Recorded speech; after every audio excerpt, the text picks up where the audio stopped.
Lorsque vous créez une application, il est presque certain que vous aurez besoin de gérer des données. En effet, les données sont essentielles et encore plus lorsque vous souhaitez développer des applications dynamiques. Jusqu'à présent, dans nos applications, nous n'utilisons que des variables pour stocker les données. Cependant, ces données sont volatiles car elles sont stockées dans la mémoire RAM. Cela signifie qu'elles ne sont disponibles que pendant l'exécution de l'application et disparaissent dès que celle-ci est fermée ou que l'appareil est redémarré. Pour garantir la persistance des données, nous devons les stocker dans la mémoire interne de l'appareil.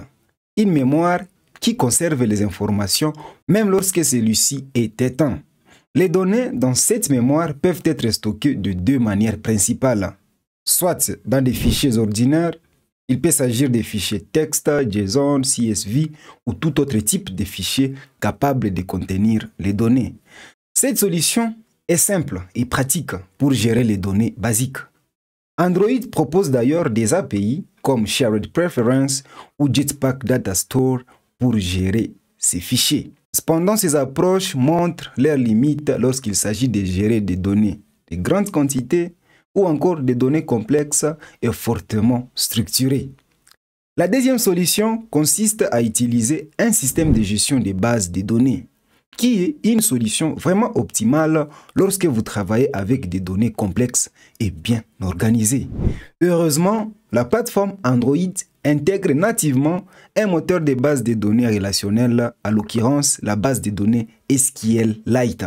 SQLite est un système de gestion de bases de données relationnelles qui repose effectivement sur le langage SQL pour permettre d'interagir avec les données. Bien que le système de gestion de bases de données SQLite soit une solution puissante, son utilisation directe dans une application Android peut être vraiment compliquée. Vous devez gérer manuellement la connexion avec la base de données, la création des instances, la définition des tables, voire même l'interaction avec la base de données grâce à des requêtes SQL. Tout ceci, vous le faites avec des codes vraiment répétitifs, également appelés en anglais boilerplate code, ce qui peut rendre le développement vraiment stressant et vous amener à avoir un code difficile à maintenir. Pour résoudre ces problèmes, Google a introduit en 2017 la bibliothèque Jetpack Room. Cette librairie simplifie considérablement l'intégration de la base de données SQLite dans vos applications Android. Depuis son lancement, Room est devenu en fait un outil incontournable pour les développeurs, rendant la gestion des bases de données non seulement plus facile, mais aussi plus intuitive. Room repose sur trois composants essentiels. Nous avons en premier le composant Entity, qui représente au fait les tables de la base de données. Ensuite, nous avons le composant DAO, Data Access Object, qui permet de définir les actions sur les données, ici les requêtes SQL, de manière vraiment intuitive et concise. Et enfin, nous avons le composant Database, qui fournit un point d'accès à la base de données et gère la création de la base de données et sa version. La bibliothèque Room est basée sur des annotations pour définir ses composants, entité, DAO, la base de données et voire même pour définir les différentes requêtes dans les DAO. Alors même si Room fait une abstraction d'une grande partie de la complexité de la base de données SQLite, il utilise toujours le langage SQL en arrière-plan. Cela garantit que le développeur bénéficie de toute la puissance et la flexibilité du langage SQL tout en profitant d'une API moderne et intuitive. Dans cette vidéo, nous allons apprendre comment utiliser la bibliothèque Room dans une application Android. Vous découvrirez à quel point il est simple et efficace de gérer les données complexes grâce à cette librairie. Telle est l'application que nous allons créer pour illustrer l'utilisation de la librairie Room. En fait, c'est juste une petite application que nous avons nommée Kumbuka, une application de gestion des notes où l'utilisateur peut ajouter une note, renseigner les titres ainsi que la description de la note. Une fois cliqué, il enregistre au fait ce qu'on peut voir la note s'est ajoutée. Il peut aussi modifier la note. Voilà, ici par exemple, au lieu des titres LAC 10, il peut apporter quelques modifications, tout comme la note. Lorsqu'il clique, la note est modifiée comme vous pouvez les voir. L'application offre aussi la possibilité de supprimer les notes. Remarquez, lorsque j'ai fait un long clic, la note est sélectionnée et comme vous pouvez voir directement, l'application passe au mode sélection. Pour les prochaines sélections, l'utilisateur n'a pas besoin de faire un long clic. Comme l'application est déjà dans le mode sélection, il peut juste cliquer. Voilà. Et tous les éléments cliqués, il peut juste appuyer sur le bouton supprimer et bingo, toutes les notes sélectionnées sont supprimées. Voilà en fait la petite application que nous allons créer pour essayer de comprendre comment on peut faire la persistance des données dans la base de données locale avec la bibliothèque Room. Comme vous pouvez voir, nous avons illustré toutes les opérations CRUD qui peuvent être réalisées dans une application. On peut ajouter une donnée dans la base de données, la modifier, la supprimer. Et ici, nous avons récupéré les données que nous avons affichées. J'espère qu'à la fin de cette vidéo, vous serez à mesure de créer des solutions plus avancées avec cet outil puissant qui vous permet de stocker les données qui sont organisées dans la base de données SQLite qui se retrouve par défaut dans le système Android et dont l'accès est vraiment simplifié grâce à la bibliothèque Room. Voilà, sans plus tarder, je vais passer à la configuration de notre projet. En fait, le projet, comme vous pouvez voir, le projet est déjà créé. Et je vais ouvrir le fichier de configuration. D'abord, ce que je vais faire, c'est de déclarer les différentes librairies que nous allons utiliser dans notre application. En fait, à la partie version, je vais ajouter ces 4 versions de bibliothèques que nous allons utiliser tout au long de notre projet. Nous aurons besoin de la bibliothèque Navigation Compose pour faire la navigation dans notre application. Nous aurons besoin de Kotlin Serialization JSON. Ceci va permettre à Navigation Compose de naviguer avec des objets complexes Kotlin. Voilà. Nous aurons aussi besoin de la bibliothèque Room ici, qui est une bibliothèque qui nous offre une manière vraiment simplifiée d'accéder à la base de données Lite se trouvant dans la plateforme Android. Vous pouvez voir aussi que nous avons besoin de KSP, qui est un processeur d'annotation qui joue un rôle très important sur la simplification que nous offre la base de données Room, parce qu'avec la base de données Room, ce qu'on fait souvent, c'est l'utilisation juste des annotations, on va les voir, et ces annotations permettent à KSP de savoir quel code il va générer pour faire au fait tous les tafs en background.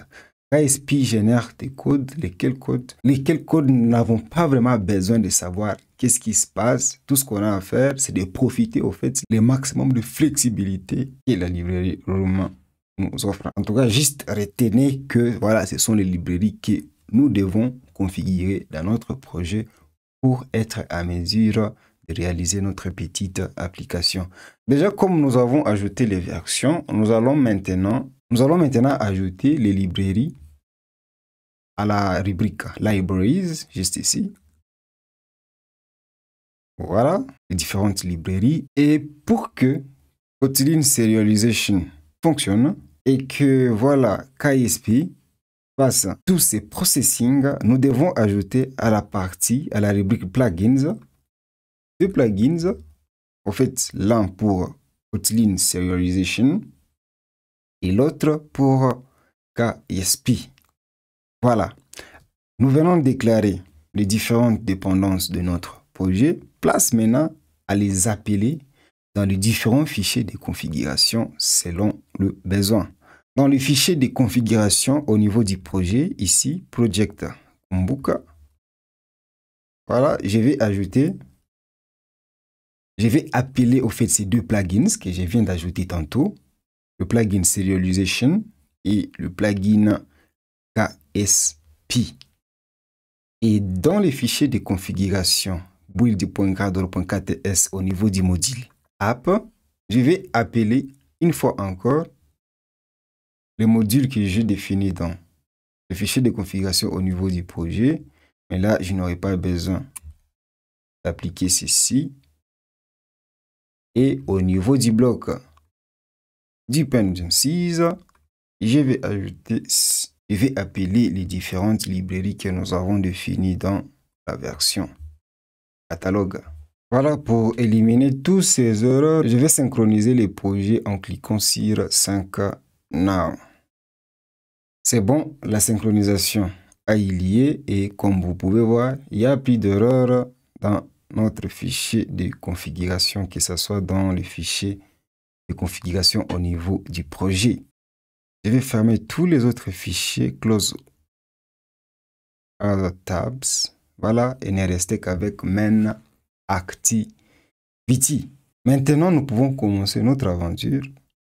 Commencer à créer notre application. Voilà, l'aventure était déjà commencée, mais là, nous allons commencer à taper les codes. Nous avons fini avec la configuration du projet, ce qui est déjà bon. À ce niveau, qu'est-ce que je vais faire? Je vais définir d'abord la couche d'abstraction de la base des données. Comme on l'a vu précédemment dans la leçon précédente, nous avons vu que la bibliothèque Room nous offre 3 niveaux d'abstraction. Il y a d'abord la définition des entités du projet. Après ça, la définition du DAO. Et enfin, nous devons définir la base des données. Tout ici, tout cela, je vais les définir dans les packages et je vais nommer data is. Voilà. Et je vais commencer directement à définir notre entité, en tout cas notre application est très simple. L'entité, je vais la nommer note, c'est InData. Classe. Au fait, cette classe doit être annotée par la notation entity. Voilà, avec ça, KSP va comprendre que voilà, cette classe n'est pas une classe ordinaire. Cette classe doit être considérée comme une entité Room, d'où, lors de la compilation, KSP va générer des codes pour créer au fait une classe SQL selon la structure que nous allons définir au niveau de cette classe Kotlin. Alors, notre entité aura bien sûr des propriétés. D'abord, chaque note aura un ID de type int ici. Je vais faire de ça une propriété nullable et je vais initialiser à nul. Pourquoi nullable? Voilà, nous allons comprendre ça juste après. Ceci sera considéré pour nous comme la clé primaire. Au fait, on ne peut pas avoir une entité intable sans une propriété qui est considérée clé primaire. Une propriété qui permet d'identifier un enregistrement de façon unique. Alors, pour faire de la propriété ID une clé primaire, tout ce que nous avons à faire, c'est ajouter la notation primary. Et comme nous avons dit que voilà, ID sera nul, c'est tout simplement pour dire que ça ne sera pas nous qui serons en train de définir cet ID. On risque de commettre les erreurs.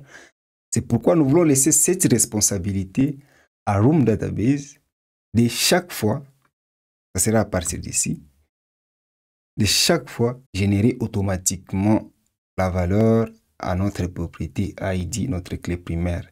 Et pour ce faire, juste au niveau de la notation primary key, je vais définir le paramètre AutoGenerate avec comme argument true. Par la suite, je veux ajouter une deuxième propriété, voilà. Chaque note aura un titre, voilà le title. Ça sera du type string. Je vais initialiser ça à nul. Voilà. Desk, pour dire description. Aussi du type string. Et je vais aussi initialiser à nul. Voilà au fait la structure de l'entité note. Ceci permettra, comme je le disais, à KSP de créer la table note. La table aura 3 propriétés, la propriété ID, title et desk.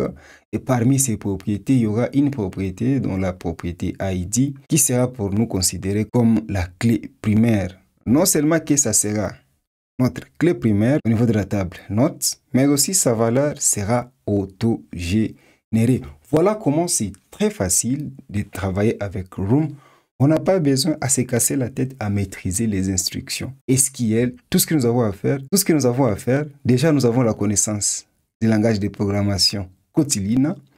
Et voilà, avec la bibliothèque Room, on nous offre ces annotations et ça devient très simple. Juste avec Entity et Primary Key comme ceci, nous avons créé une table dans une base de données SQL. Voilà, nous avons fini avec l'entité note. Ici, selon les standards, c'est mieux lorsqu'on crée une entité. C'est mieux de mentionner lorsqu'on fait la nomenclature, lorsqu'on nomme notre classe, c'est mieux d'ajouter un suffixe ou préfixe, je ne sais pas. Juste à la fin, note entity. Voilà, c'est mieux selon les standards de nommage. Je vais refactoriser. Voilà, le nom a été modifié. Le nom du fichier a été modifié. Même le nom de notre classe. Voilà, nous avons fini avec l'entité. Place maintenant la définition du Data Access Object. En fait, toujours dans les packages database, je vais créer, cette fois-ci, ça sera une interface. Je vais créer ici notre DAO. Voilà. Ici, ça sera une interface. Et pour que ceci soit considéré comme une instance DAO, tout ce que nous avons à faire, c'est d'annoter cette interface par la notation DAO. C'est très simple. Ici, qu'est-ce qu'on fait? On définit toutes les actions qui seront réalisées avec notre base de données. Déjà, nous avons l'entité notre entity. Quelle action nous serons en train de faire avec l'entité notre entity? Effectivement, il y aura plusieurs actions que nous allons faire avec l'entité notre entity. D'abord, comme vous l'avez vu lorsqu'on faisait la démonstration de l'application que nous allons créer, nous serons en train d'ajouter une note dans la base des données. Nous serons en train de modifier une note. En plus de ça, nous serons en train de supprimer les notes. Et au-delà de ça, nous serons en train de récupérer au fait les notes dans la base des données. Maintenant, toutes ces actions qui seront effectuées dans notre application, d'ailleurs, lesquelles actions qui définissent la logique métier de notre application, ces actions seront définies au niveau de l'interface DAO. Et vous allez voir que c'est simple. Nous allons commencer à définir la logique pour ajouter une note dans la base de données. C'est simple. Qu'est-ce qu'il faut faire?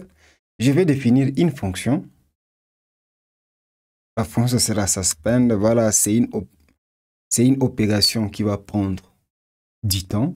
Donc, l'accès à la base de données, ça ne se fait pas d'un seul coup. C'est une opération qui prend du temps. D'où ça doit être une fonction suspend. On doit gérer ces lourdes tâches avec le coroutine.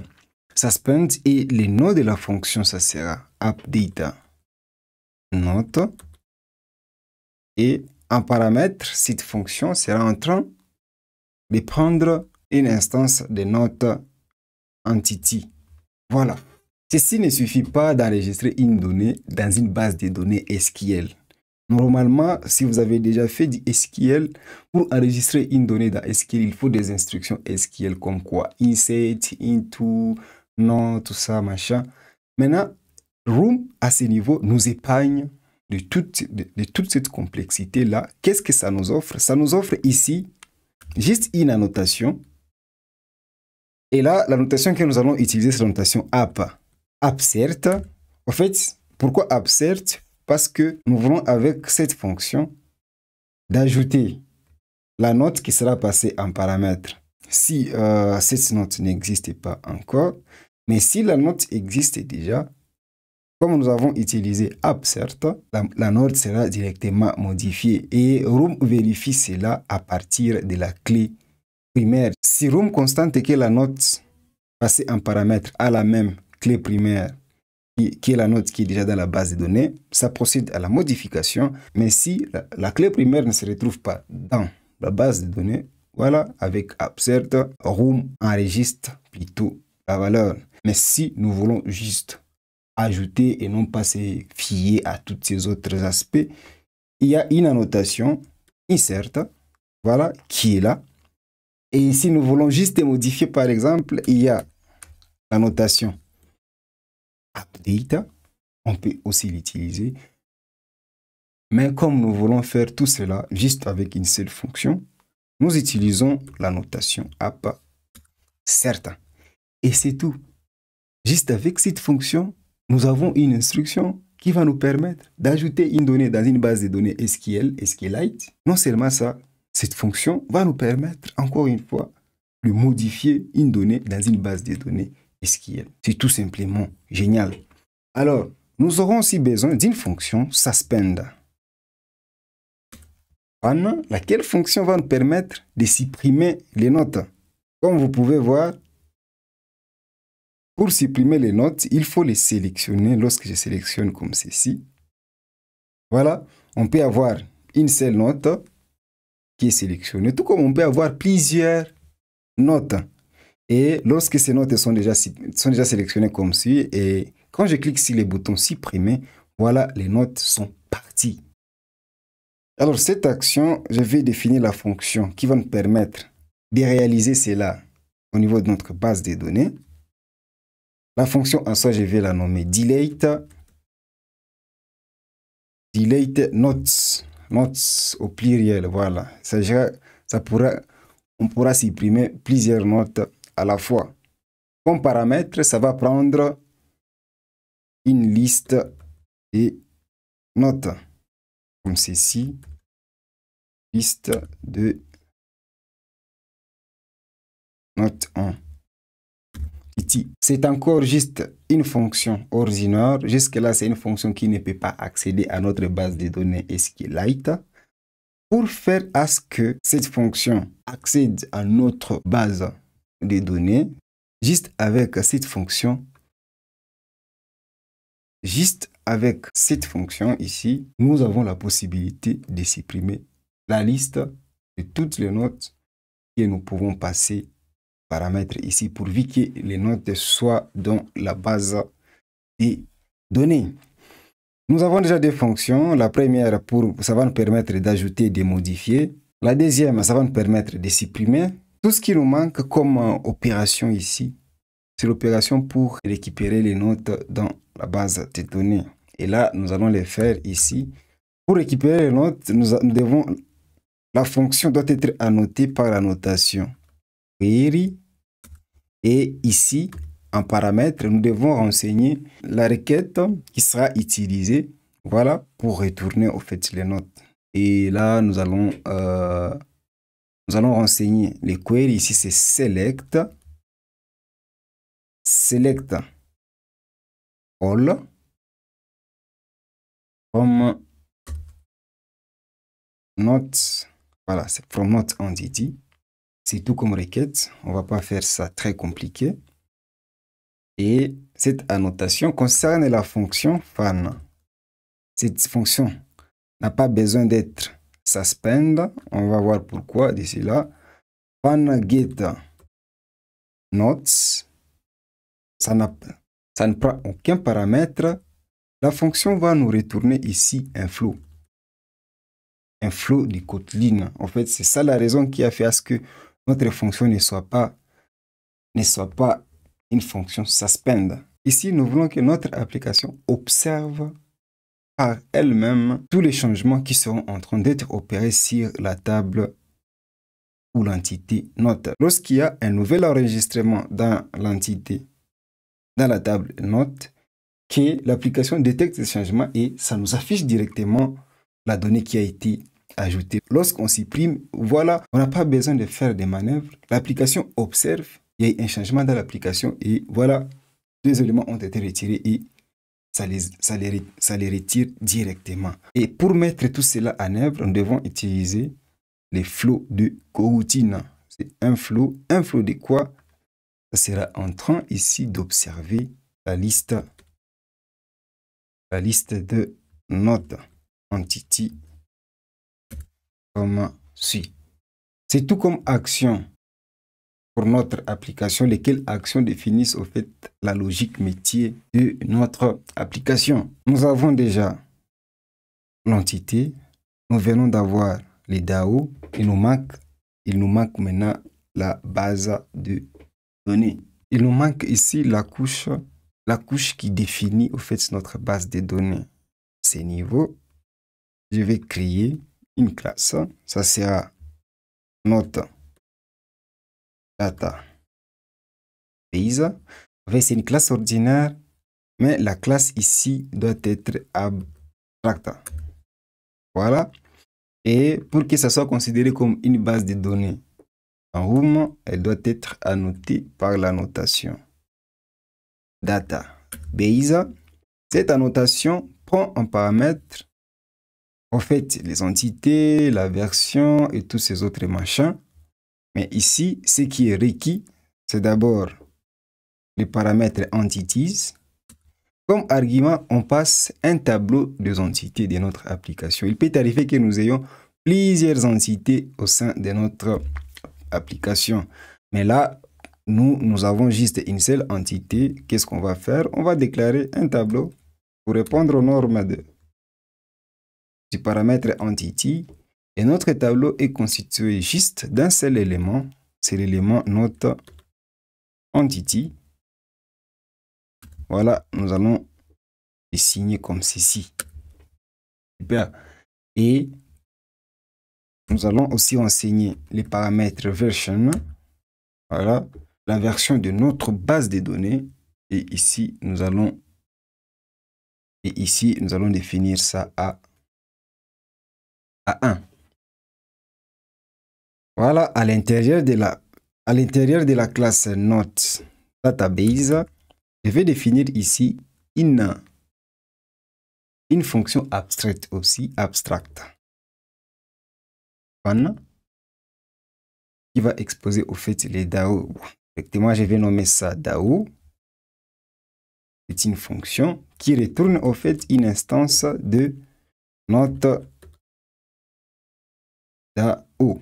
Voilà.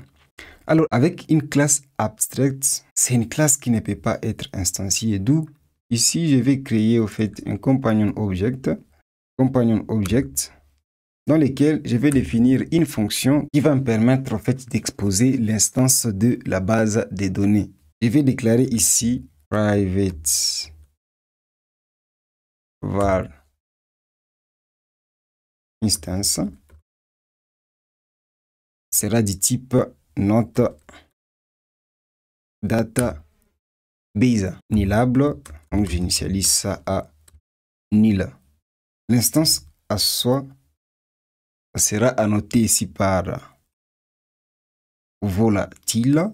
Ceci pour faire à ce que tout ceci, au fait, nous voulons nous assurer que l'application retourne une seule instance de la base de données. Imaginez si nous avons plusieurs instances de base de données notre app. Cela sera vraiment compliqué à assurer l'intégrité de nos données. Tout ce que nous voulons avoir ici, c'est une seule instance de la base de données, laquelle instance contiendra au fait toutes nos entités, toutes nos données, question de ne pas se perturber et surtout que une instance database peut occuper un paramètre les contextes au fait de l'application et ça sera en train de retourner bien évidemment une instance de notre database.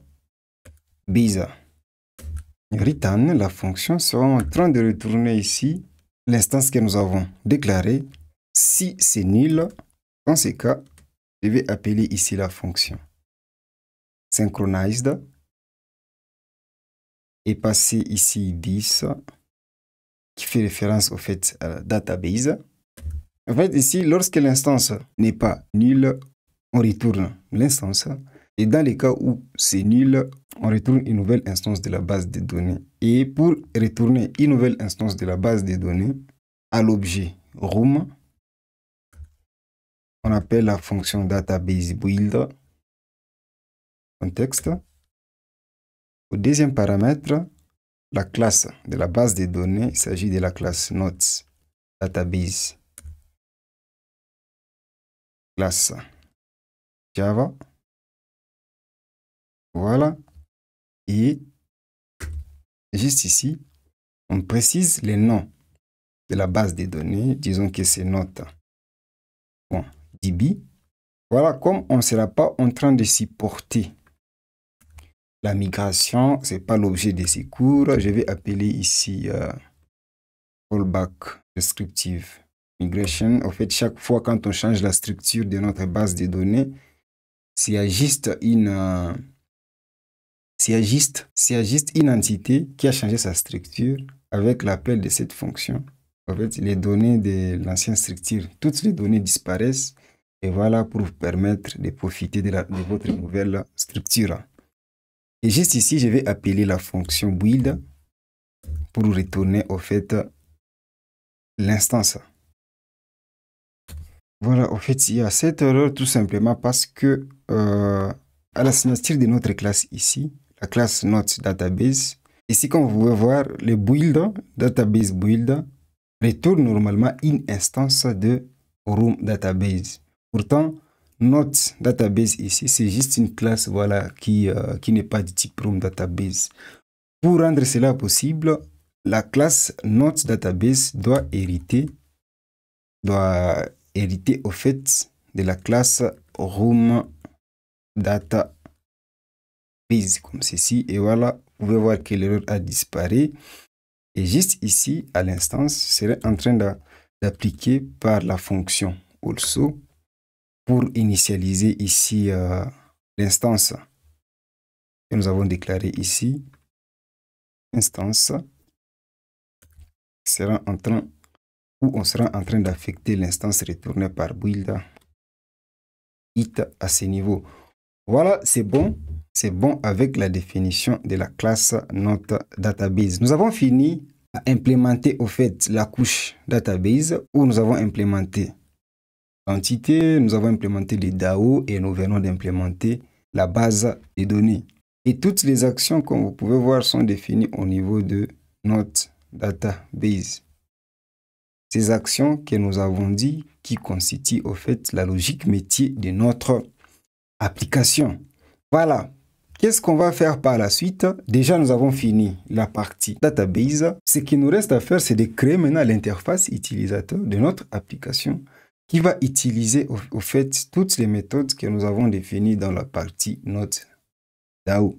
Nous avons vu dans la leçon précédente de ce cours que une application robuste, pour avoir une application robuste, nous devons implémenter les composants View modèle, lesquels composants encapsulent et la logique métier de notre application et gèrent l'état de notre UI. Nous avons vu que cela nous offre plusieurs avantages et que c'est un composant vraiment indispensable lorsque nous voulons vraiment créer des applications de bonne qualité. Pour ce faire, nous allons commencer par là. Je vais créer une classe juste au niveau du package Umbuka. Je vais créer une classe que je vais nommer Note View Model. Voilà. C'est une classe ordinaire et ça doit implémenter ici les composants View Model. Voilà, ça suffit pour dire que notre classe Note View Model est un composant View Model. Alors, à ce niveau, nous aurons besoin effectivement d'une instance de DAO, au fait, parce que c'est les DAO qui nous offrent, au fait, accès à toutes ces fonctions ici. Alors, pour accéder au DAO, dans notre View Model, qu'est-ce que je vais faire? Je vais déclarer ici val DAO. DAO est accessible directement à partir de la base de données, d'où nous devons d'abord avoir une instance de la base des données. Pour ce faire, l'instance de la base de données, on va l'avoir en appelant à la classe Note Database la fonction get plutôt database que nous avons déclaré dans la partie companion objects get database. En fait, ça prend contexte. C'est ici où les Romains s'empoignardèrent. Normalement, souvenez-vous, lors de la leçon sur le view model, nous avons dit que ce n'est pas vraiment conseillé d'utiliser les éléments liés au système d'exploitation dans les composants view model. Déjà ici, on nous exige les contextes. Bon, on ne peut pas accéder à la base des données. On ne peut pas accéder à la base des données sans le contexte. Alors, comme c'est une contrainte, pour le moment, on n'a pas le choix. Nous avons vu qu'il y a une alternative. Cette alternative, c'est bien, voilà, c'est pas conseillé, mais comme nous sommes contraints, on est obligé d'utiliser cette alternative, mais dans les leçons qui vont suivre, au fait, nous allons voir comment contourner à cela. Et c'est quoi l'alternative? C'est d'utiliser, au fait, une variante du view model, c'est-à-dire c'est un view model, mais qui nous donne accès, au fait, au contexte de l'environnement sur lequel on travaille, au contexte de l'application, au contexte de l'activité, ainsi de suite. Et là, au lieu d'utiliser directement view model comme ceci, on utilisera plutôt Android view model. Android view model ici exige au fait un argument au paramètre application. Cet argument, en fait, ça sera ici, je vais mettre ici contexte du type application et Android app. Voilà. Et c'est contexte qui sera passé comme argument du paramètre application comme ceci. Voilà. Maintenant, c'est ces contextes ici que je vais passer au niveau de database. Voilà. Et ceci retourne l'instance de la base de données, notre database. Là, je peux maintenant avoir accès à notre DAO. Ce que j'appelle ici, vous pouvez voir qu'il y a la fonction DAO. Maintenant, à partir du DAO, on peut maintenant avoir accès à toutes les actions qui définissent la logique métier de notre application. À partir de ce view model, on peut maintenant ajouter, supprimer, modifier, machin. Alors, premièrement, je vais définir ici la fonction qui permet en fait d'ajouter et de modifier fan update. Note, ça prend note en paramètre, la note qui sera updatée sera du type note en Titi. La fonction ne retourne rien. Voilà. Et à ce niveau, on sera en train d'appeler à l'objet DAO. Quelle fonction? La fonction update note. Ça exige au fait l'argument au paramètre note. L'argument en soi, ça sera la note qui sera passée en paramètre comme suit. Il y a un problème ici. Update note du DAO est une fonction suspend. C'est une fonction qui prend vraiment du temps pour s'exécuter. Pour supprimer cette erreur, soit nous définissons la fonction du view model update note aussi suspend pour que on l'appelle maintenant au niveau de l'activity. Et remarquez, si vous avez bien suivi la leçon précédente, une opération qui prend beaucoup de temps, si elle est exécutée au niveau de l'activité, les changements de configuration peut faire à ce que pendant l'exécution de cette fonction, l'exécution n'aboutisse pas. Alors, pour éviter à cela, nous avons dit que c'est mieux pour toutes les actions qui définissent la logique métier de notre application. Ces actions doivent être exécutées au niveau du composant viewModel. Pourquoi? Parce que le composant viewModel résiste au fait à tous les changements de configuration. Et l'activity, son instance reste active pendant au fait les différents changements d'état. Pour ce faire, ce n'est pas que je vais faire de la fonction update note du viewModel une fonction suspend, ça serait une fonction ordinaire, mais tout simplement je vais utiliser une autre alternative qui consiste à utiliser ici à l'objet viewModel scope, je vais créer un coroutine ici qui va s'exécuter au niveau du viewModel et dans ces coroutines, voilà, ici nous avons la malléabilité d'appeler les fonctions qui prennent du temps, les fonctions suspend. Lorsque je mets là-bas, voilà, nous n'avons plus d'erreur. C'est qu'on peut appeler cette fonction, peu importe où est-ce qu'on va l'exécuter, mais la fonction sera exécutée dans un coroutine du contexte du view model. En tout cas, c'est génial. C'est bon avec la fonction update. Je vais faire de même pour la fonction qui va nous permettre de supprimer les notes. Fan delete note. En paramètre note, une liste de notes. Entity. Voilà. View model scope. Launch. Et ici, à l'objet DAO, j'appelle la fonction delete note et je passe note en paramètre. Et pour récupérer les données, fan get data. Au fait, get data, ça sera en train de retourner directement les flows qui est retourné au niveau des notes DAO. Donc, à l'objet DAO, je vais directement appeler ici get note. Voilà, c'est bon. Comme vous pouvez voir, la fonction retourne un flow. En fait, on va voir comment observer ces flows directement au niveau de Jetpack Compose. Question de déclencher les compositions. Voilà, c'est bon à ce niveau, mais ça ne suffit pas. L'application que nous sommes en train de créer, remarquez ici, ça nous permet de sélectionner au fait les notes. Lorsque je fais un long appui, voilà, c'est bon. Chaque fois quand je sélectionne une note, ça permet d'ajouter la note dans les notes sélectionnées. Voilà, là j'ai tout sélectionné. Lorsque je clique, ça désélectionne.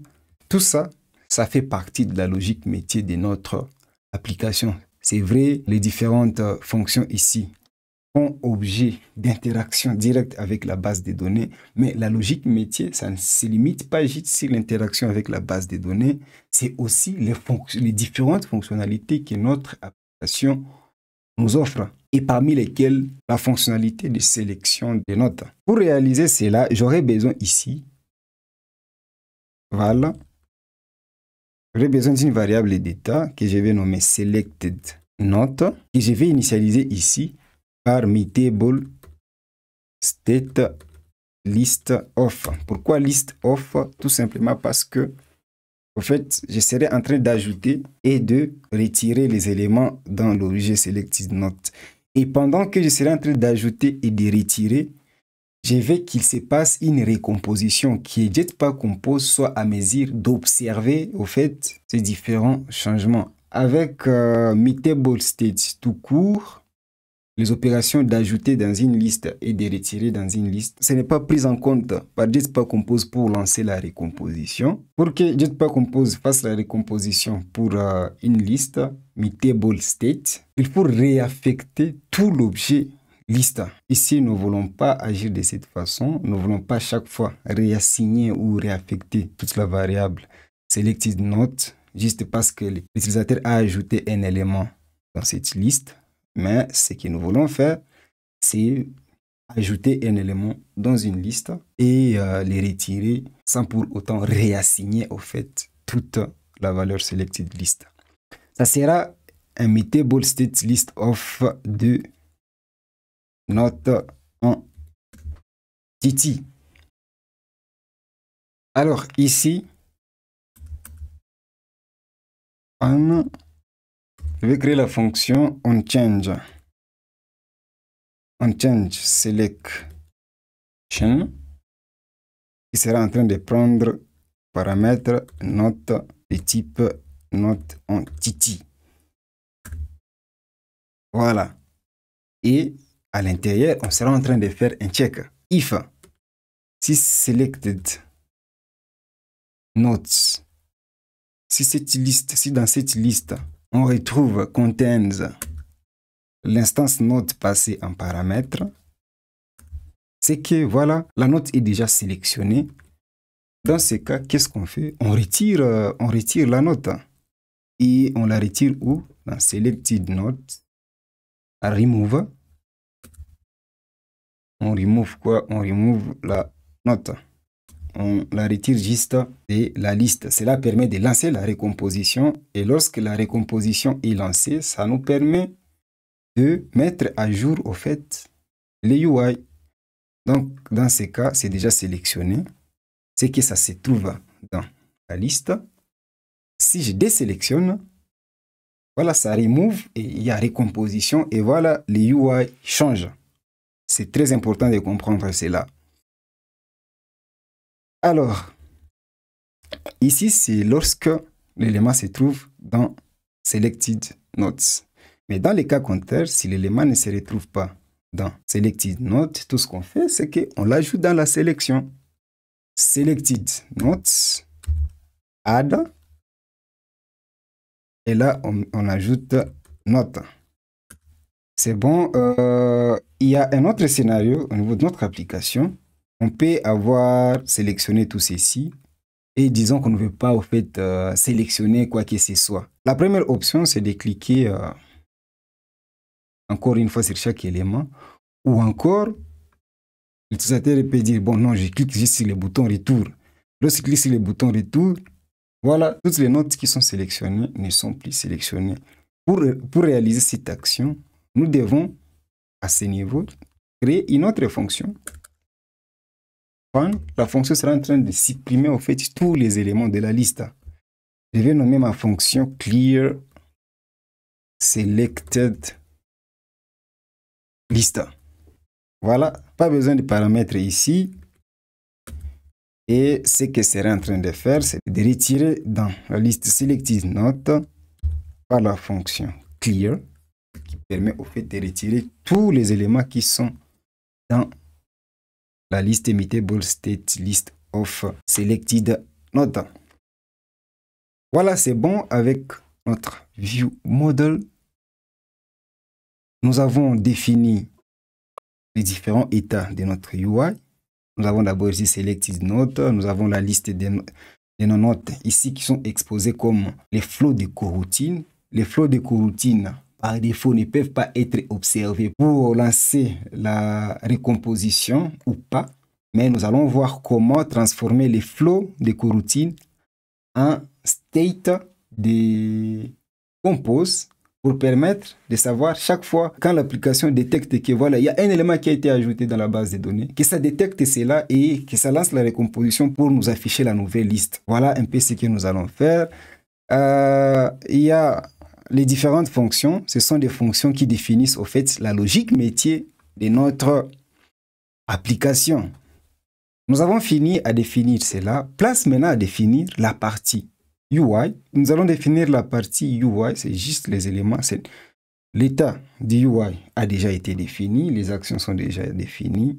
Ce qui nous reste, c'est définir juste maintenant la partie éléments UI et les différentes transitions d'un état vers l'autre état et où est-ce qu'on va appeler telle action et telle autre action. Dans Main Activity, là maintenant nous pouvons toucher Main Activity parce que jusque-là on n'avait pas encore touché au Main Activity.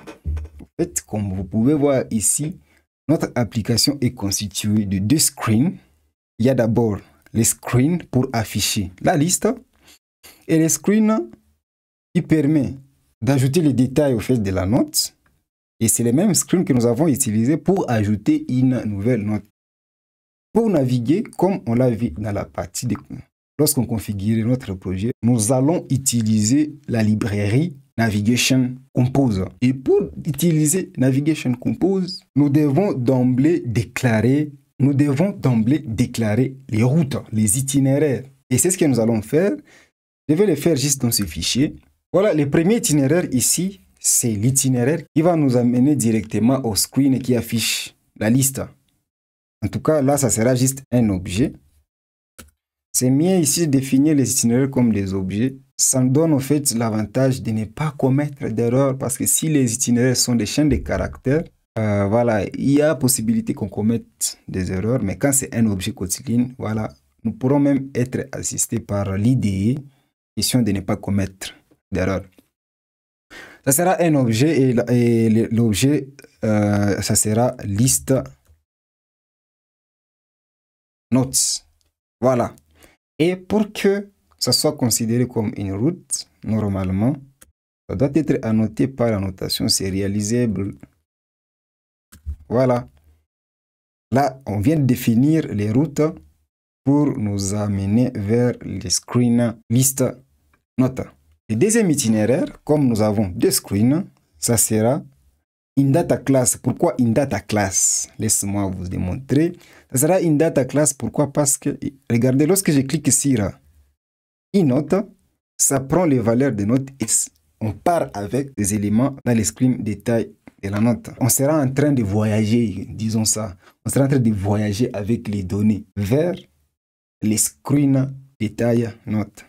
J'espère que ça prend du sens. Comme je le disais, ça sera une data class, tout simplement parce que ça va avoir des données. Le nom, ça sera quoi? Détail note, comme suit. Ça aura bien évidemment des propriétés.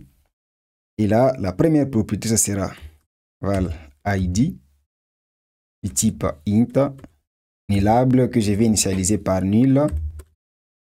Pourquoi? Tout simplement parce que je vais utiliser DataScreen pour ajouter une nouvelle note.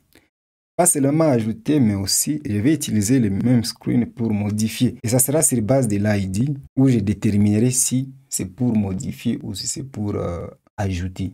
Ça, c'est très important. En plus de ça, je serai en train de voyager avec le titre, title, du type string. Bon, je vais initialiser ça aussi à empty. Enfin, j'aurai besoin de la description, desk, du type string. Et je vais aussi initialiser à empty. Voilà, là j'ai défini les routes. Alors, comme j'ai les routes, je peux maintenant profiter au fait de tout ce que m'offre la librairie Navigation Compose pour mettre en place mon système de navigation. D'abord, nous devons avoir ce que l'on appelle les nav controllers. À ce niveau, je vais déclarer val nav controller. Voilà, qui sera égal à remember nav controller.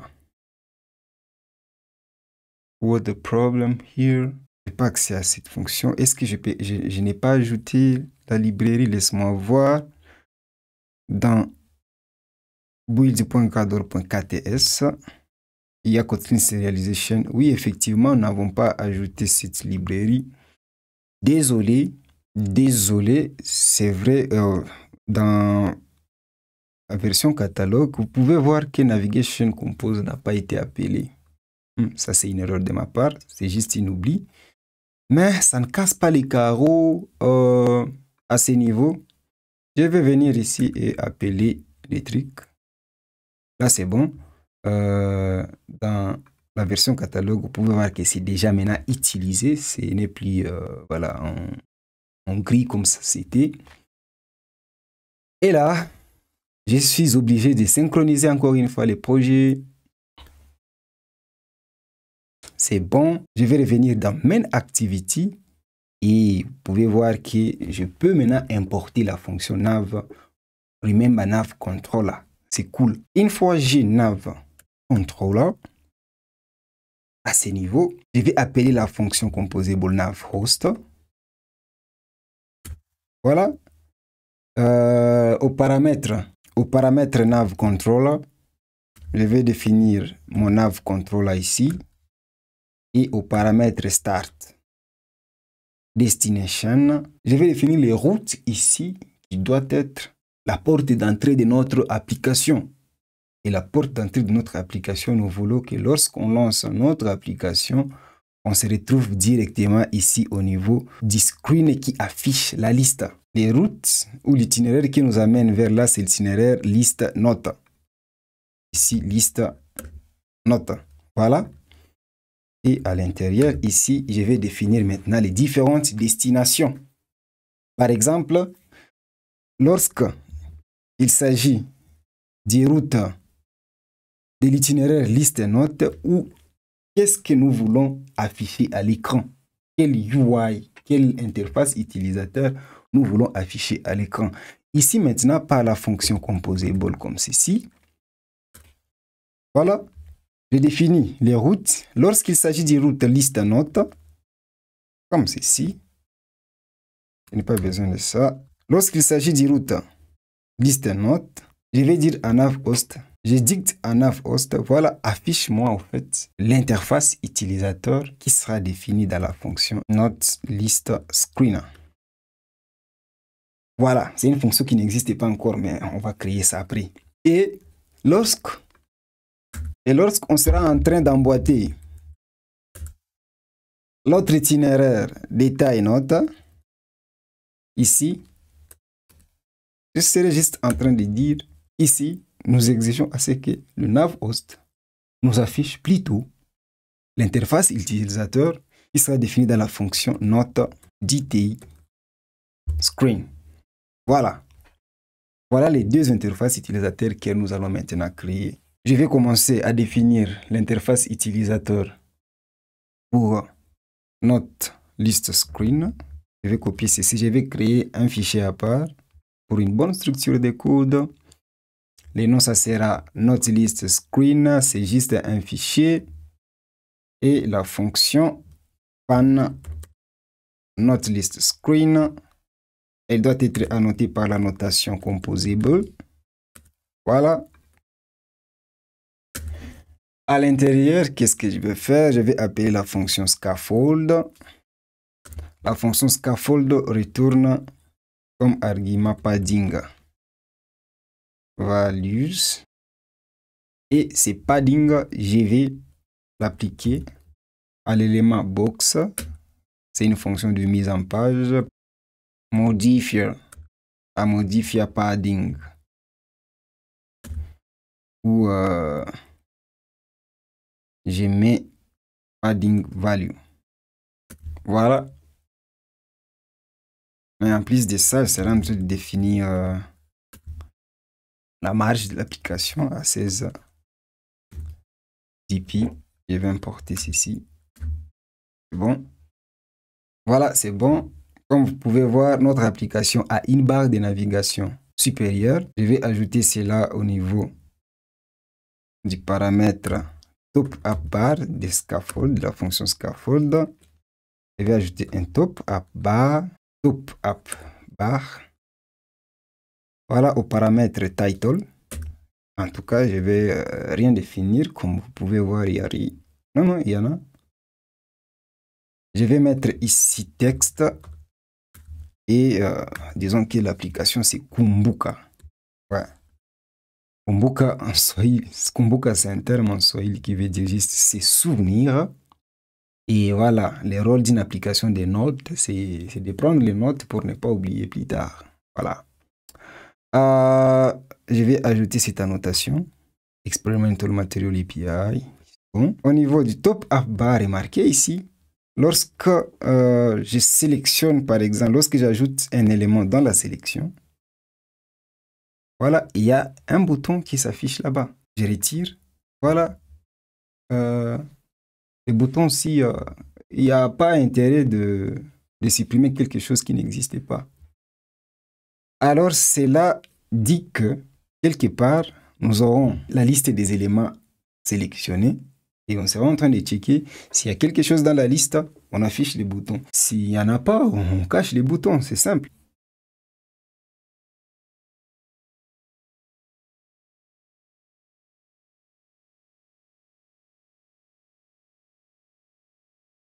Ici, comme voilà, c'est une action qui vient juste à la partie action à ce niveau, je vais appeler le paramètre actions de top app bar et là par une condition if selected list is not empty, si ce n'est pas vide, affiche-moi le bouton pour supprimer les éléments sélectionnés.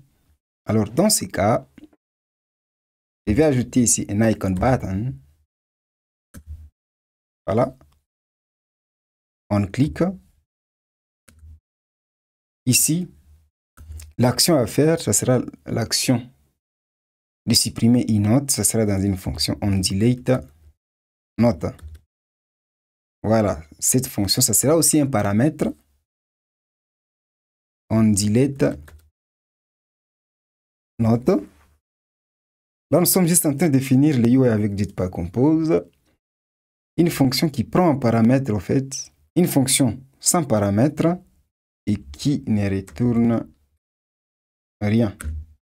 Voilà. C'est bon, à l'intérieur, on va ajouter une icône.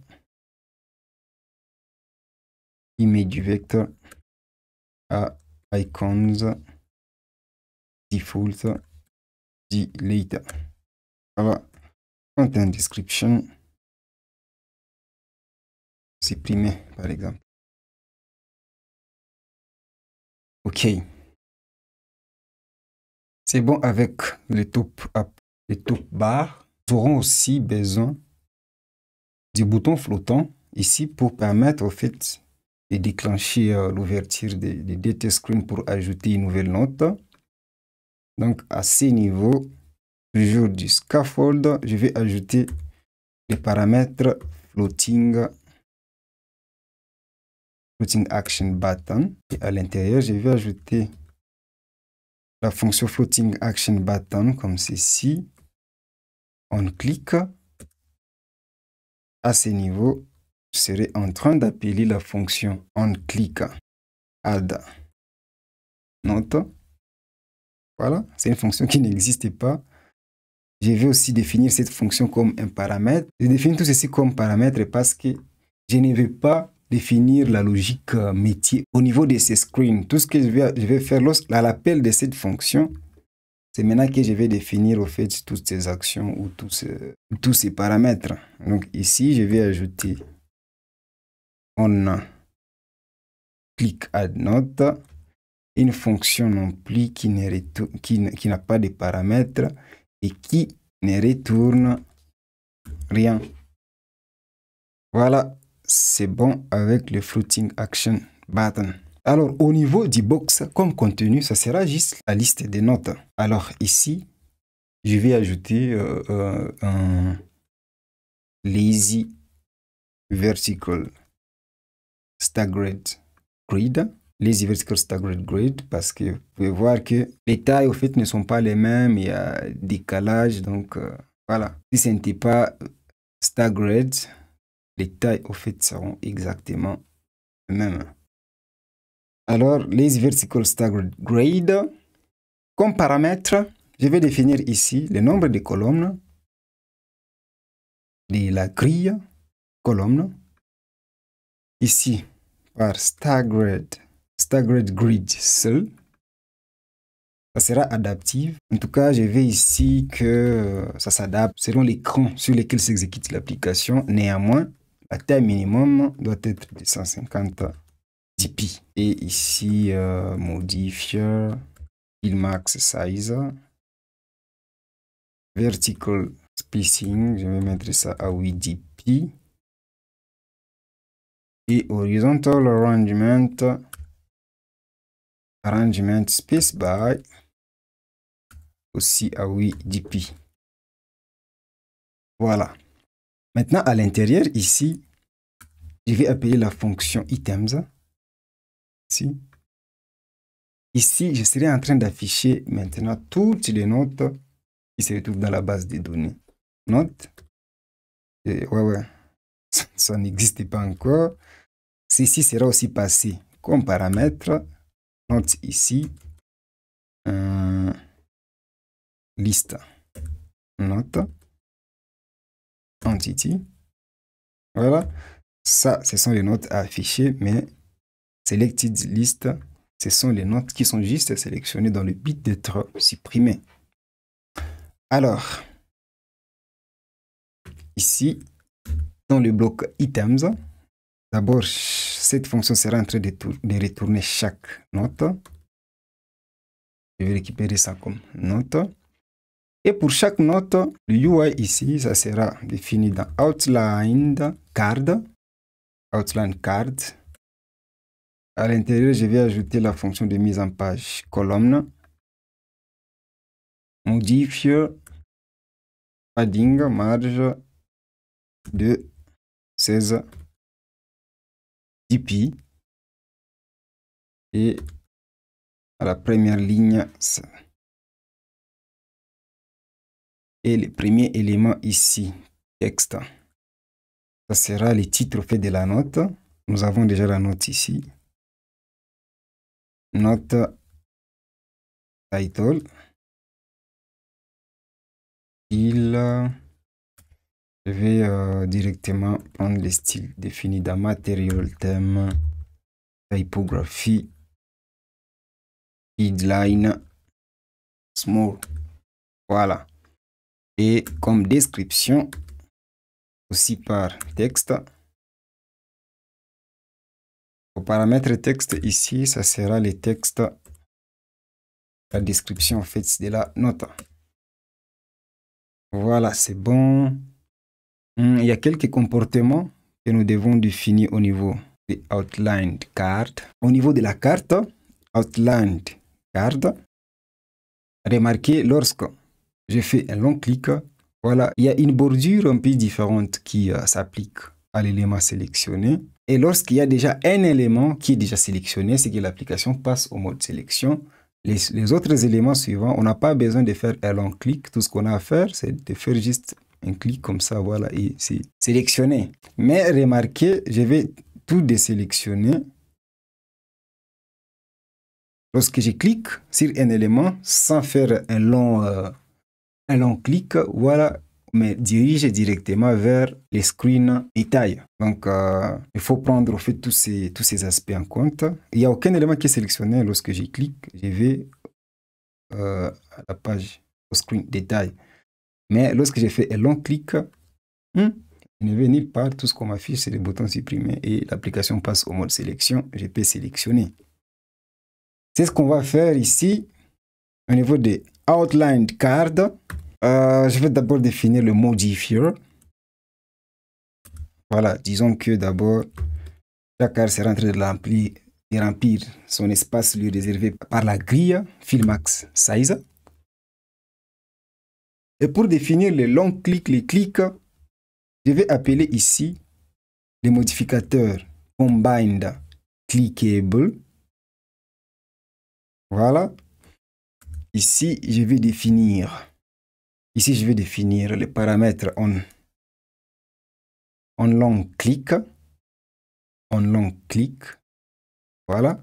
Quand c'est on long click, ici, je serai en train d'appeler la fonction on change selection. Voilà. Ici, normalement, ça doit être une fonction qui retourne au fait la note sélectionnée, note comme ceci. C'est quoi le problème ici? Voilà, je vais définir la fonction pour voir si le va disparaître.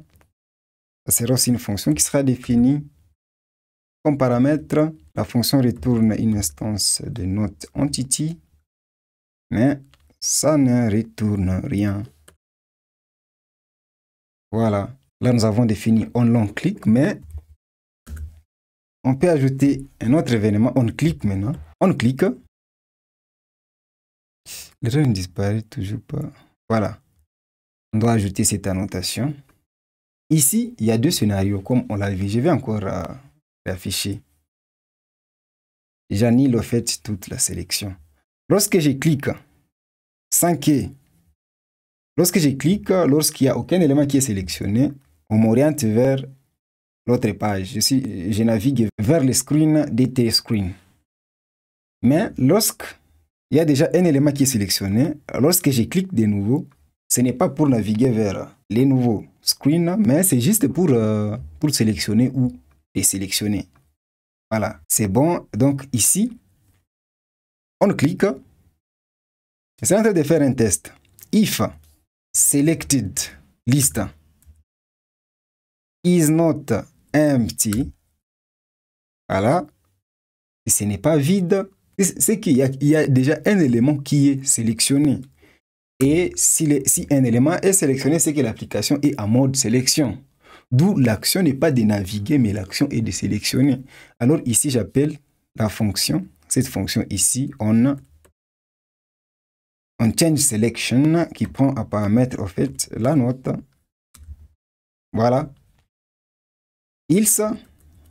Dans les cas où voilà, il n'y a aucun élément dans la liste des sélections, c'est que l'application n'est pas dans la mode sélection, d'où l'opération ici consiste à naviguer vers les screens, Note Detail Screen.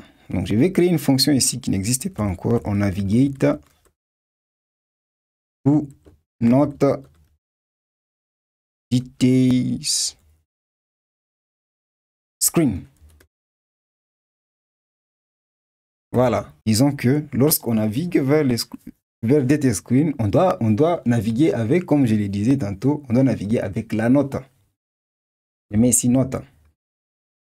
Je vais créer cette fonction. En paramètre ici,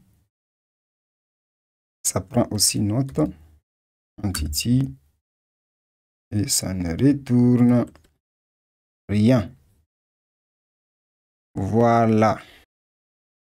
Alors, pour les bordures, je vais d'abord réduire ceci. Pour les bordures, comme vous pouvez voir ici, lorsque je sélectionne, en fait, il y a la bordure qui s'affiche, qui est un peu différente avec la bordure par défaut. Et pour ce faire, je vais définir ça à ces niveaux en définissant le paramètre border, voilà, par une expression conditionnelle if selected list contains, si l'élément en soi est dans la liste selected list, voilà, if selected list contains notes, dans ces cas, voilà, on applique la bordure de sélection border stroke, et à ce niveau, ça sera des 3 dp, et comme couleur, material theme, color scheme, donc voilà, la couleur tertiary. Mais dans les cas contraires, on retrouve la bordure par défaut d'une outline card, donc card default, outline card border, voilà. C'est bon, c'est une grande ligne, mais prenez ça comme ça, ou soit tu fais pour une bonne lecture, je fais ceci. Voilà. Voilà, c'est bon comme ça, tout peut être lu sur le même écran. C'est bon avec la fonction Note List Screen, mais il nous manque une chose remarquée ici. Lorsque les éléments sont déjà sélectionnés et que l'utilisateur clique sur le bouton Retour du système, voilà, toute la sélection est désactivée. Tous les éléments qui sont sélectionnés ne sont plus sélectionnés. Alors, pour permettre à notre application de détecter l'appui sur les touches Retour, juste ici, il faut ajouter la fonction composable back handler. Voilà. Cette fonction sera en train de détecter les boutons Retour lorsque, je vais définir ici les paramètres enabled, lorsque Selected List ne sera pas vide. Donc, si ce n'est pas vide, c'est qu'il y a déjà quelques notes qui sont sélectionnées. Et lorsque c'est sélectionné, on doit donner à l'utilisateur la possibilité, lorsqu'il appuie sur le bouton Retour, d'annuler la sélection. Ça sera activé lorsque Selected List is not empty. Et qu'est-ce qui se passera lorsqu'on appuie sur le bouton Retour du système? Dans ce cas, on sera en train d'effacer au fait tous les éléments de la liste Selected List. Et cela sera fait à la fonction onClearSelected. Voilà laquelle fonction je vais appeler ici. Je vais définir plutôt onClearSelected. La fonction n'a pas de paramètres et ne retourne rien. Voilà, c'est bon maintenant avec le screen, Note List Screen. Vous allez définir maintenant les arguments à toutes ces propriétés à l'endroit où on appelle la fonction Note List Screen.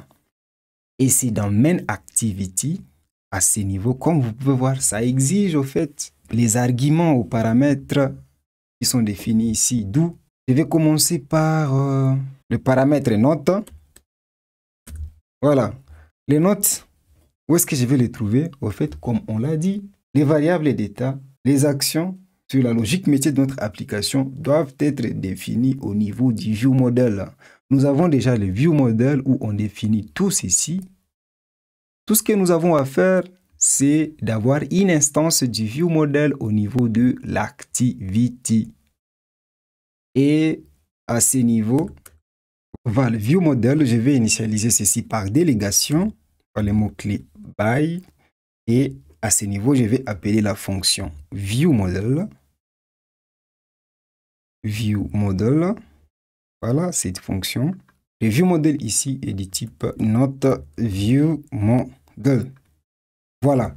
C'est bon, cette fonction est disponible directement à partir de Android Love SQL Runtime. Voilà.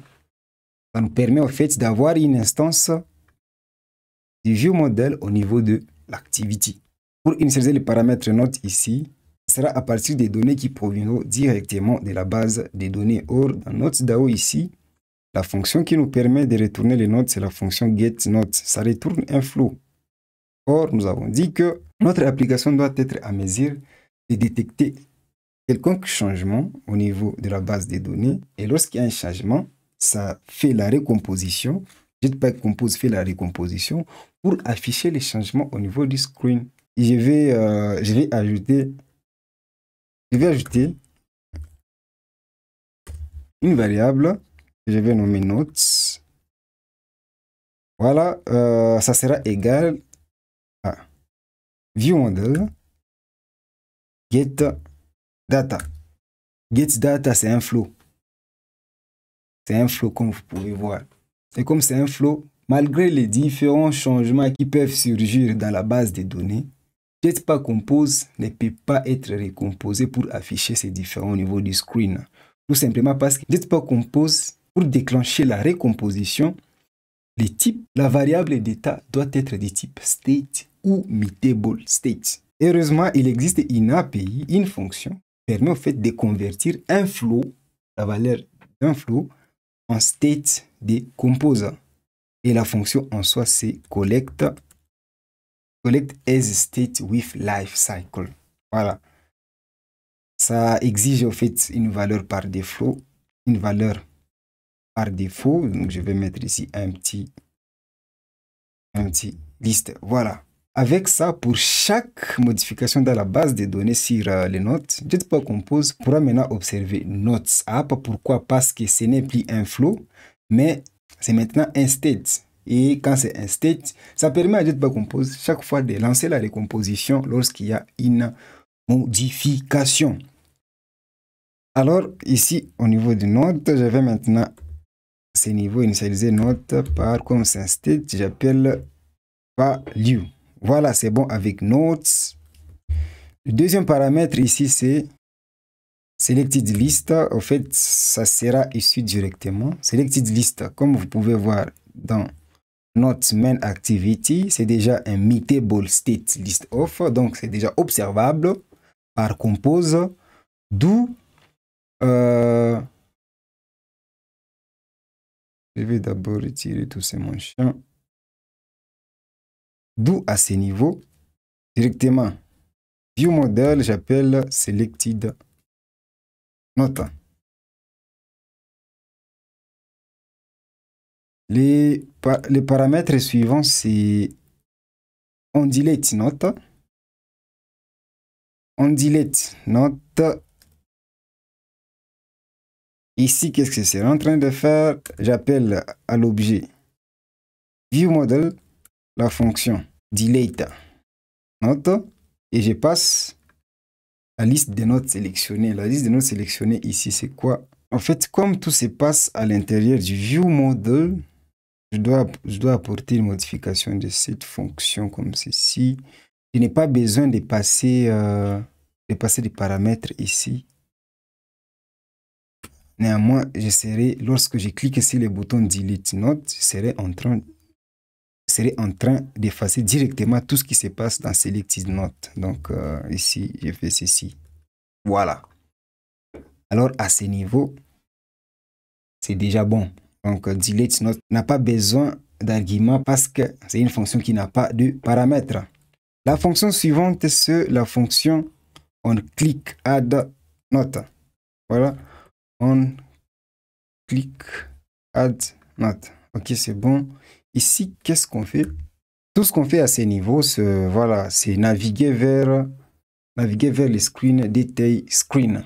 Dans ce cas, à l'objet nav controller, je vais appeler la fonction navigate et passer un paramètre au fait l'itinéraire où je vais aller. Je vais aller où? Je vais aller à la destination où l'itinéraire details note m'amène. Donc ici, je vais passer detail note avec la valeur par défaut où ID est égal à nil. Pourquoi? Tout simplement, c'est juste pour ajouter. C'est juste pour ajouter une nouvelle note. On n'a pas besoin d'amener une note sélectionnée. Les paramètres suivants, c'est voilà, on change selection. Qu'est-ce qui se passe lorsque on veut ajouter ou retirer une note dans la sélection? On change selection, ça retourne au fait une note. En fait, toute la logique métier est déjà définie dans notre view model. On change selection. Si la note se retrouve déjà dans la liste, on la retire. Si ça ne se retrouve pas, on l'ajoute dans la liste des sélections. Donc ici, tout ce qu'on a à faire, c'est d'appeler au view model la fonction change. On change selection et passer la note qu'on a cliqué. Voilà. Et ce qui vient par la suite, on navigate to note detail screen. Ici, c'est lorsqu'on clique sur un élément pour afficher ces détails. On navigate to note detail screen. Ça retourne effectivement une note, comme suit. Voilà. Et ici, qu'est-ce qu'on sera en train de faire? On navigue juste vers le detail screen. En appelant à l'objet nav controller la fonction navigate. On précise ici itinéraire, c'est detail note. Voilà, ici, ce n'est pas comme ici où on a passé la valeur par défaut avec l'ID à nil, mais ici, on doit définir la note qu'on a cliquée et qu'on veut afficher au fait ces détails. Par exemple, ici, au paramètre ID, je serai en train d'initialiser ceci par note.id. Au paramètre title, j'initialise ceci par note.title. Et au paramètre description, j'initialise ceci par note.description. Alors, il nous manque, je crois, notre paramètre. Voyons.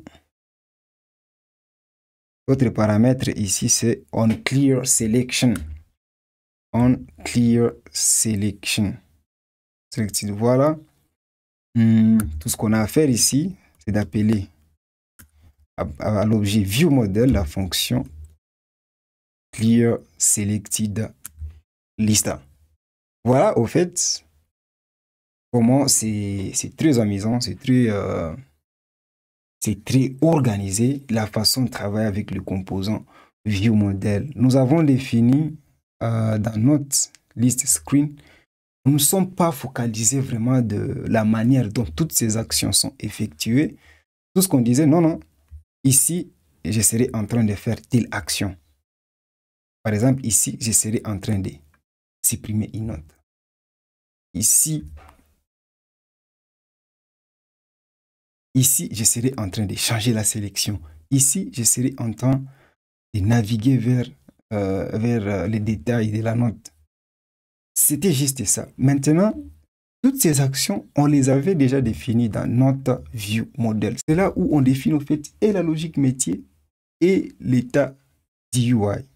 Et voilà, comme nous avons au niveau des main activity une instance déjà du viewModel, tout ce qu'on a à faire maintenant, c'est que partout où on a besoin maintenant de l'état d'UI, de l'action à effectuer, tout ce qu'on a à faire, c'est d'appeler maintenant Ici, nous avons appelé l'état d'UI, tout comme ici. Ici, nous avons défini l'action à partir du view model, ainsi de suite. En tout cas, c'est génial. Voilà, nous avons fini avec le screen. Notre liste screen, voyons voir maintenant comment implémenter le screen details. La fonction est appelée ici, mais elle n'est pas encore créée. Je vais créer un fichier à part, toujours dans le cadre d'organiser bonnement notre code. Notre detail screen, c'est un fichier tout court, pan. Notre detail screen, voilà, c'est une fonction composable, d'où la notation composable, comme ceci. À l'intérieur, je vais aussi définir un scaffold. Et voilà, scaffold, ça retourne padding values. Et ici, je vais ajouter la fonction de mise en page colonne, modifier à modifier padding. Padding où je passe padding, value retourné par scaffold. J'ajoute aussi ma marge padding à 16.tipeee et je vais importer. Voilà. Et voilà, en plus de ça, je vais définir vertical arrangement à arrangement spacebar. Je vais que les éléments à l'intérieur, ces distances au fait, juste de 2 dp. Ici, je vais, comme vous pouvez voir, je vais ajouter texte ainsi que la description. Voilà. Alors déjà, nous pouvons voir qu'il y a une barre de navigation juste ici en haut. Je vais définir ça au niveau du scaffold en définissant ici les paramètres top bar. À l'intérieur, j'appelle la fonction top app bar comme suit. Puis au paramètre title, en tout cas, il n'y a rien. Il n'y a rien si je ne me trompe pas. Ouais, effectivement, il n'y a rien. Et au paramètre navigation icon, ici, il y a certainement quelque chose. Icon button. On clique. Ici, voilà, c'est en train d'appeler les paramètres on navigate back. Voilà. Ici sera un paramètre. On reprend le même exercice. On navigate back. Une fonction qui n'a pas de paramètre et qui ne retourne rien. Voilà. Ici, voilà, il y aura. Je vais mettre une icône. Image vector. Icons. Auto mirrored default. Hero back. Voilà. Content description. Navigate back. C'est juste une description. Pour l'accessibilité, c'est bon avec le bouton de navigation. Je vais ajouter aussi l'action parce que comme vous pouvez voir, il y a les boutons pour valider. Et là, actions. Et là, je vais ajouter un icon button. Voilà, je prends ceci pour essayer un peu d'aller vite. Action button, l'action ici, ça sera, disons que l'action sera on update note. Parce que lorsqu'on clique, on enregistre ou on modifie la note. Effectivement, ça prendra une instance de note. Voilà, ici, je vais déclarer la fonction comme paramètre on update note. Note entity. Voilà. La fonction ne retourne rien.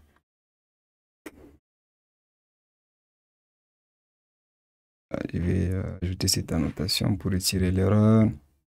Je vais revenir ici lorsque j'aurai déjà les éléments de la note à enregistrer ou à modifier.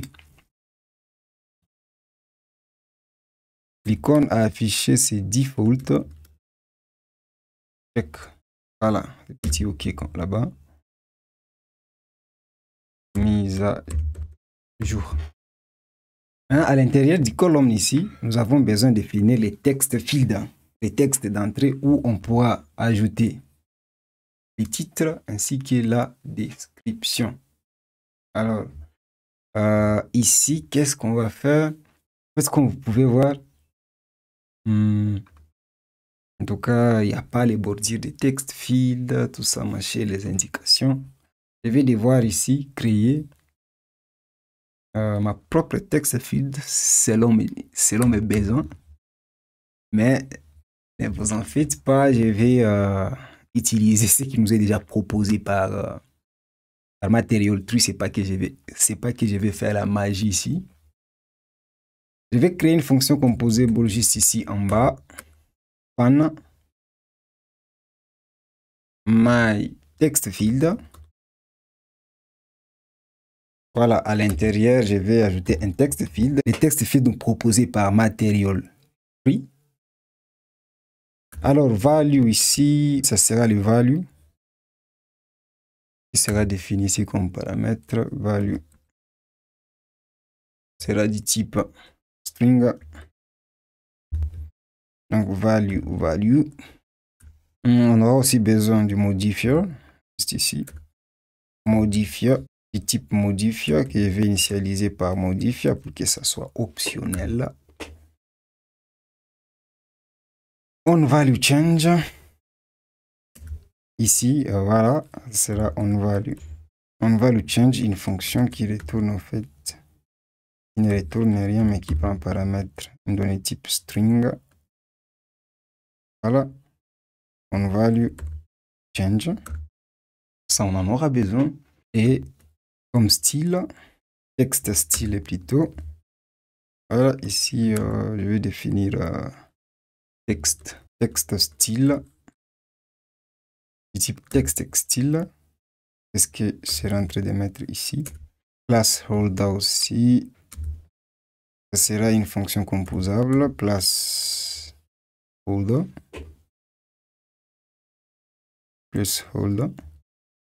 Voilà.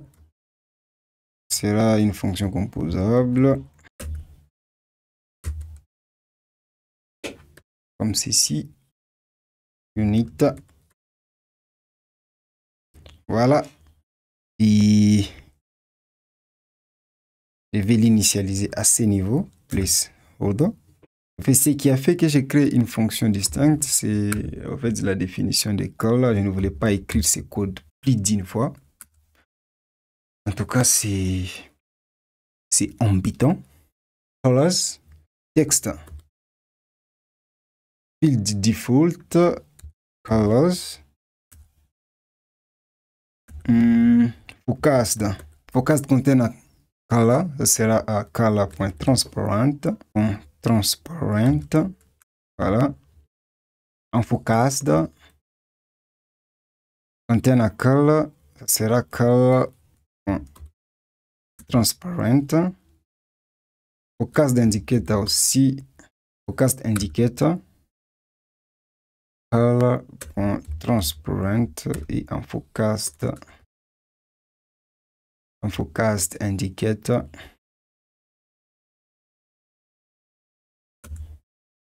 color.transparent. Voilà. C'est juste ça qui a fait à ce que j'ai créé au fait mon texte field parce que si je l'avais pas fait, j'allais au fait écrire tout ce code dessus deux fois et voilà. You don't need to repeat yourself.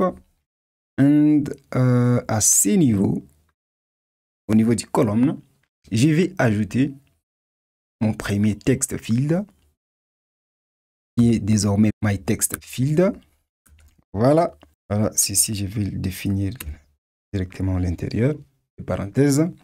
Value. Ça sera title. C'est une variable d'état qui n'existe pas encore. Et c'est ce que je vais faire juste à ce niveau. Var title by remember. Civable. Voilà, mutable state of. Ça sera ici soit la valeur du note qui proviendra au fait des listes notes. Donc ici, j'aurai aussi besoin de notes de type note entity. Alors ici, la valeur initiale du title sera directement ici note en title. Ici, je dois voilà, importer ces machins. Import Android X compose runtime get value et set value. Voilà. Et on aura aussi besoin de la description desk. Notre desk. C'est bon. À ce niveau, value initialisé à title. On value change. On récupère ici title. On l'affecte par une nouvelle valeur. La chaîne des caractères. Et après style. Text style. Material theme. Typography. Title large. Et placeholder. Placeholder ici sera texte. Ce que je vais mettre ici, c'est titre. Voilà. Pour la description, je vais copier ceci. Ici, ça sera desk.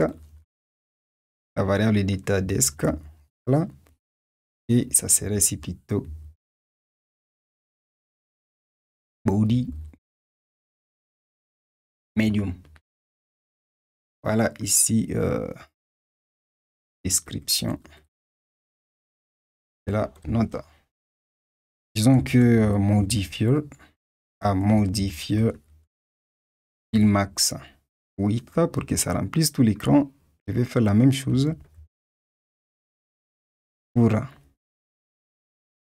le premier texte feed pour que ça remplisse aussi toute la largeur de l'écran. Maintenant ici, lorsque l'utilisateur clique sur les boutons pour déclencher un update note, on sera ici en train de passer. Comme vous pouvez voir, ça prend une instance de note entity.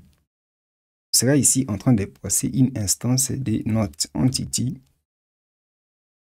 Comme ceci. Premièrement, on sera en train de récupérer ici la propriété note. Si c'est nil, si ce n'est pas nil, ça nous est égal. Tout simplement parce que si c'est nil, donc c'est une nouvelle note.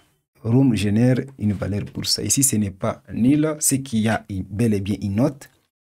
C'est que lorsqu'on appelle cette fonction, ça met à jour au fait la note selon les nouvelles valeurs. Ici, on met desk, description, et là, on... Non, pas desk, mais plutôt title. Et là, on met desk. Voilà. Voilà, c'est bon. Et après, au fait, après avoir updaté, après avoir mis à jour, au fait, la note, qu'est-ce qu'on a à faire? Lorsqu'on clique ici, on rentre directement à la liste. Donc ici, après update, on update to notes. On appelle aussi on navigate back. Voilà. C'est bon, je pense. Qu'est-ce qu'on a à faire ici? C'est de renseigner maintenant à l'appel de la fonction notes.screen les valeurs au fait à ces différents paramètres. Et c'est dans main activity, juste ici. Aux paramètres, voyons voir les paramètres. Au paramètre notes, ça sera la note qui sera ici comme argument lorsque l'utilisateur a navigué des listes notes vers detail notes. Et cela s'applique lorsqu'il déclenche on click add note, on navigue vers detail screen. Et lorsqu'on déclenche on navigate note detail screen, on navigue aussi vers dite note. Dans tous les cas, on sera en train de récupérer, si c'est la note avec ces valeurs par défaut ici, ou si c'est la note avec ces valeurs qu'on a ici. Alors, dans ce cas, à ce niveau, je vais récupérer les arguments ici, args, val args, sera égal à args, sera égal à it, le nav backstack entry, que je vais convertir to root. Il s'agit du root details notes. Voilà. Et à cela, je vais constituer mon instance note qui sera égale à note au paramètre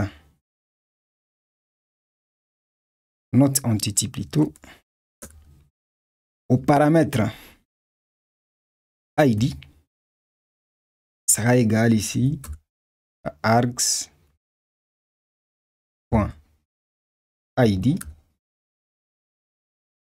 Paramètre title sera égal à args.title et au paramètre desk sera égal à args.description. Voilà, j'ai ma note que je vais passer lorsque j'appelle au fait, lorsque je souhaite afficher les UI Note Detail Screen. C'est bon. Et le deuxième paramètre, on navigate back. On navigate back. Ici, qu'est-ce que j'ai fait? On navigate back, j'appelle nav controller la fonction pop backstack pour retirer au fait detail screen de la pile des destinations, des écrans qui sont affichés. Nous rentrons directement à l'écran précédent. Et les derniers paramètres, ici il s'agit du paramètre onUpdateNote. onUpdateNote. Voilà. Ici, qu'est-ce que j'ai fait? En tout cas, les instructions pour updater sont déjà définies dans notre viewModel, comme vous pouvez voir ici. Et d'ailleurs, c'est la seule fonction qui reste, qu'on n'a pas encore implémentée. On est dans Main Activity. Comme nous avons déjà l'instance viewModel à ce niveau, j'appelle à l'objet viewModel la fonction UpdateNote et je passe la note retournée par UpdateNote. Voilà, ça retourne une note, donc je vais la récupérer ici comme ceci. Ici, c'est avec les nouvelles valeurs parce que, remarquez, lorsque on clique sur UpdateNote, on prend les nouvelles valeurs title et desk qui sont mises à jour dans ces deux text fields, les entrées texte ici. Donc ici, c'est la note que je passe en paramètre. Voilà. Et je pense que c'est tout. Je vais exécuter l'application pour voir. Jusque-là, on n'avait pas encore exécuté notre application.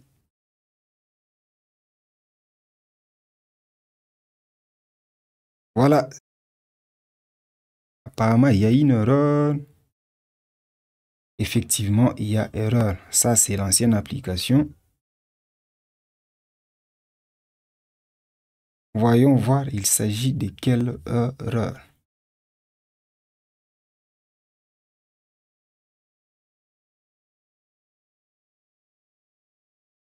Serializer for class is not found.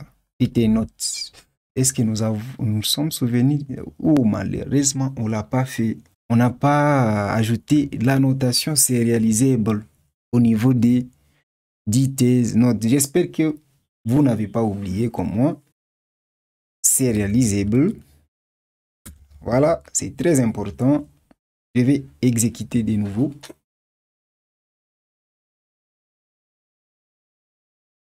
Voilà, cette fois-ci, ça marche. Aussi, on n'a pas ajouté l'icône au niveau du floating action button. On règle au fait tous ces trucs avant qu'on exécute l'application, c'est au niveau de notre liste screen. Floating Action Button. Effectivement, on n'a pas ajouté l'icône icon, image vector, icons, default, add. Voilà. Content description. Ajouter. Voilà. Je relance l'application. C'est bon, ça va. L'application Kumbuka. Je vais ajouter une note. C'est bon. Mon titre. Ma description. Et la note. Lorsque je clique sur ce bouton. Voilà. C'est bon. Je vais ajouter une autre note. Deuxième note, pour ne pas dire la dernière. Petite note. Ma deuxième note. Voilà, c'est OK.